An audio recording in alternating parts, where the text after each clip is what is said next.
नमस्कार विद्यार्थी मित्रहो, आजच्या या व्हिडिओच्या माध्यमातून आपण एका महत्त्वाच्या विषयावर चर्चा करणार आहोत। विद्यार्थी मित्रहो, मी दोन्ही भाषेमधून आजच्या विषयावर चर्चा करणार आहे, मराठी भाषेतही आणि इंग्लिश भाषेतही। विद्यार्थी मित्रहो, शैक्षणिक वर्ष 2021-22 मध्ये आपणास इयत्ता 11वीचे विद्यार्थी असू द्या किंवा 12वीचे विद्यार्थी असू द्या, इतर विषयांबरोबर पर्यावरण शिक्षण व जल सुरक्षा की ज्याला इंग्लिशमध्ये environment education and water security अशा पद्धतीने संबोधलं जातं। विद्यार्थी मित्रो, जर आपण वाणिज्य शाखेत अध्ययन करत असाल तर मराठी, इंग्रजी, अर्थशास्त्र, पुस्तक पालन, त्याचप्रमाणे व्यापार संघटन, चिटणीसाचा व्यवसाय, सहकार या विषयांबरोबर आपणास पर्यावरण शिक्षण व जल सुरक्षा या विषयाचा देखील अभ्यास करावायचा आहे। जर आपण विज्ञान शाखेमध्ये अध्ययन करत असाल तर physics, chemistry, biology, mathematics, geography, Marathi, English, Hindi या विषयांबरोबर आपणास environment education and water security म्हणजेच पर्यावरण शिक्षण व जल सुरक्षा या विषयाचा अभ्यास करावायचा आहे। विद्यार्थी मित्रो, हा विषय आपणास 50 मार्क्ससाठी आहे। या 50 मार्काचे विभाजन 30+20 अशा पद्धतीने केले जाते। 30 मार्क्ससाठी आपणास एक प्रकल्प तयार करावायचा आहे आणि 20 मार्कासाठी आपणास सेमिनार किंवा जर्नल वर्क असणार आहे। 30 मार्क्ससाठी 30 गुणांसाठी आपण जो प्रकल्प तयार करणार आहोत तो प्रकल्प विशिष्ट ज्या गाइडलाइन्स आहेत त्या पद्धतीने तो प्रकल्प तयार करावा लागणार आहे। ज्या पद्धतीने विषयाची निवड, विषयाचे महत्त्व, उद्दिष्टे किंवा तुम्ही प्रकल्प कशा पद्धतीने तयार करणार आहोत त्याची कार्यपद्धती, निष्कर्ष या सर्व टप्प्यांचा आधार घेऊन आपणास तो प्रकल्प तयार करावायचा आहे। या प्रकल्पासाठी 30 गुण असणार आहे आणि 20 गुणांसाठी जर्नल कार्य किंवा सेमिनार। या 50 गुणांचं रूपांतर श्रेणीमध्ये केलं जातं, ग्रेडमध्ये केलं जातं, जसे A, B, C व D। आणि म्हणून आजच्या या व्हिडिओच्या माध्यमातून आपण दोन्ही भाषांमध्ये म्हणजे मराठी आणि इंग्रजी या भाषांमध्ये आपण सुरुवात करणार आहोत पर्यावरण शिक्षण आणि जल सुरक्षा या विषयातील पहिल्या प्रकरणाचं नाव आहे मानव आणि पर्यावरण। तर विद्यार्थी मित्रो, चला तर पाहूया या प्रकरणात नेमकं कोणत्या मुद्द्यावर चर्चा केलेली आहे। प्रकरण क्रमांक 1, मानव आणि पर्यावरण। Good morning students, I welcome all of you in this session. This session is significant in the sense that we are going to have a discussion about the subject environment education and water security. This subject environment education and water security is mandatory, obligatory, compulsory subject for all the students from 11th and 12th class. Students, as you are from 12th class and belong to science stream, along with the subjects like physics, chemistry, biology, mathematics, geography, computer science, electronics, and the languages like Marathi, Hindi, and English, you are going to compulsorily study the subject environment education and water security.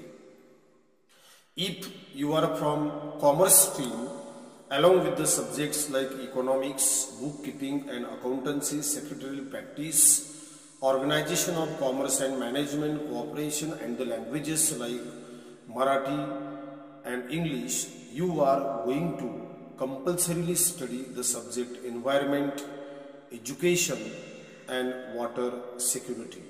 So from this discussion, I hope it follows that the subject environment, education and water security is compulsory subject for all the students. So let me clarify you the marks and the grade the subject will have. Of course, one of the teachers has already explained the marks the subject will have in detail. Still, let me make you clear that how many marks the subject will have. Students, the subject environment, education and water security will have 50 marks. These 50 marks will be classified into 30 and 20 marks. For 30 marks, you will have to complete the project work. So as per the guidelines, you will have to complete the project on the basis of the guidelines like selection of the subject, importance of the subject, objectives, methodology, observations and conclusions. So following all these steps for project, you will have to complete the project work which will have 30 marks. For 20 marks, you will have either journal work or seminar. So altogether, the subject environment, education and water security will have 50 marks. Then these 50 marks will be converted into the grades like A, B, C and D. So students, I have explained a little bit about the subject environment, education and water security. So today in this session, we are going to begin with the first chapter of this textbook. The title of the first chapter is Humans and Environment. Actually, in this book, you will have 5 chapters, and out of these 5 chapters, today, in this session, we are going to deal with the first chapter. The title of the first chapter is Humans and Environment. So let us move to the first point in the first chapter, Humans and Environment. So students, in the first chapter, we are going to study these 5 points. The first point is population growth. The second point is rural and urban settlements. The third point is indigenous communities and traditions. The fourth point is environment and health. And the fifth point is right to live, human rights and value education.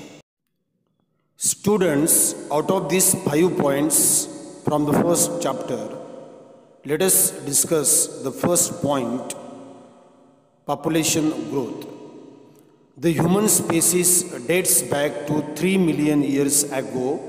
Until about 12,000 years ago, humans were mostly hunters and gatherers who typically moved as they needed to find enough food for survival. Since then, there have been 3 major cultural changes. So let us see which are these 3 major cultural changes. The first major change the humans experienced is the agriculture revolution, which began 12,000 years ago. The second major change the humans experienced is industrial revolution, which began about 275 years ago. And the last third major change that took place is the information and globalization revolution, which began about 50 years ago. So students, these 3 major changes like agriculture revolution, industrial revolution and information and globalization revolution, the humans experienced. Students, these three major cultural changes have certain impacts on humans. So which are these impacts due to these major cultural changes? So the first is, these major cultural changes have provided much more energy and new technologies with which to alter and control more of the planet to meet our basic needs and increasing demands. The second impact of these major cultural changes is, these major cultural changes have allowed expansion of the human population, mostly because of increased food supplies and longer lifespans.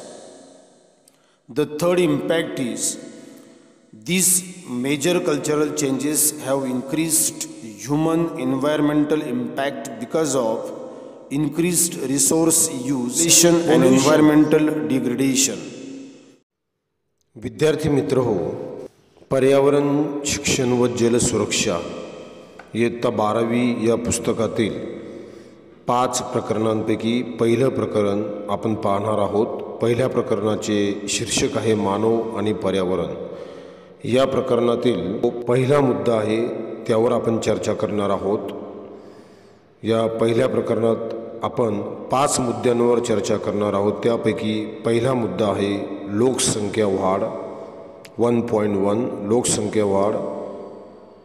1.2 ग्रामीण आणि शहरी वसाहती.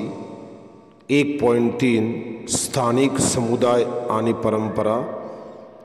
1.4 पर्यावरण आणि आरोग्य. आणि शेवटचा 5वा मुद्दा जगण्याचा अधिकार, मानवाधिकार आणि मूल्य शिक्षण. तर अशा पद्धतीने मानव आणि पर्यावरण या पहिल्या प्रकरणात आपण या 5ही मुद्द्यांवर चर्चा करणार आहोत. चला तर पहिला मुद्दा 1.1 लोकसंख्या वाढ. विद्यार्थी मित्र हो, 1.1 लोकसंख्या वाढ या मुद्द्यात मानव प्रजाती 3 दशलक्ष वर्षापूर्वीची आहे. सुमारे 12,000 वर्षापूर्वी मानव हे शिकारी व वन्य पदार्थ गोळा करणारे लोक होते. हे जीवन जगण्यासाठी पुरेसे अन्न शोधण्यासाठी स्थलांतरित होत होते. त्यानंतर आतापर्यंत 3 प्रमुख सांस्कृतिक बदल झालेले आहेत. हे 3 सांस्कृतिक बदल खालीलप्रमाणे. पहिला बदल कृषी क्षेत्रातील क्रांती, जी सुमारे 10,000 ते 12,000 वर्षापूर्वी सुरू झाली. दुसरा सांस्कृतिक बदल औद्योगिक क्रांती, जी सुमारे 275 वर्षापूर्वी झाली. तिसरा बदल माहिती आणि जागतिकीकरणातील क्रांती, जिची सुरुवात 50 वर्षापूर्वी झाली. या प्रमुख सांस्कृतिक बदलामुळे खालील परिणाम झाले आहेत. पहिला परिणाम, आपल्या मूलभूत गरजा आणि वाढत्या मागण्या पूर्ण करण्यासाठी आपणास अधिक ऊर्जा आणि नवतंत्रज्ञान अवगत झाले. म्हणजे गरजेनुसार आणि वाढत्या मागणीनुसार ऊर्जा आणि नवतंत्रज्ञान मानवास अवगत झाले, ज्यामुळे आपल्या ग्रहावर अधिक बदल होत आहेत. लोकसंख्या वाढीचे दुसरे कारण वाढता अन्नाचा पुरवठा आणि वाढत जाणारे आयुर्मान यामुळे मानवी लोकसंख्येची वाढ होऊ लागली. आणि तिसरा परिणाम, मानवाच्या वाढत्या संसाधनांचा वापर, प्रदूषण, पर्यावरणीय ऱ्हास यांचा पर्यावरणावर परिणाम वाढला. तर हे 3 परिणाम प्रकर्षाने सांस्कृतिक बदलामुळे आपणास पाहावयास मिळतात. विद्यार्थी मित्रो, इसवी सन 1 पर्यंत पृथ्वीवर 170 दशलक्षाहून अधिक मानव होते. नैसर्गिक जगामध्ये कुशलतेने काम करण्यासाठी पुरेसे कौशल्य आणि साधने त्यांनी आत्मसात केली होती आणि काही प्रमाणात अधिवास बनवण्यास सुरुवात केली, जी पूर्णपणे मानवनिर्मित होती. यामुळे इसवी सन 1000 पर्यंत मानवी लोकसंख्येत वेगाने वाढ होऊन 100 दशलक्षाहून अधिक लोकसंख्येत भर पडलेली दिसते. जगातील निरनिराळ्या भागात मानवाच्या विविध संस्कृती उदयास येऊन मानव एक मोठी झेप घेण्यास तयार झाला.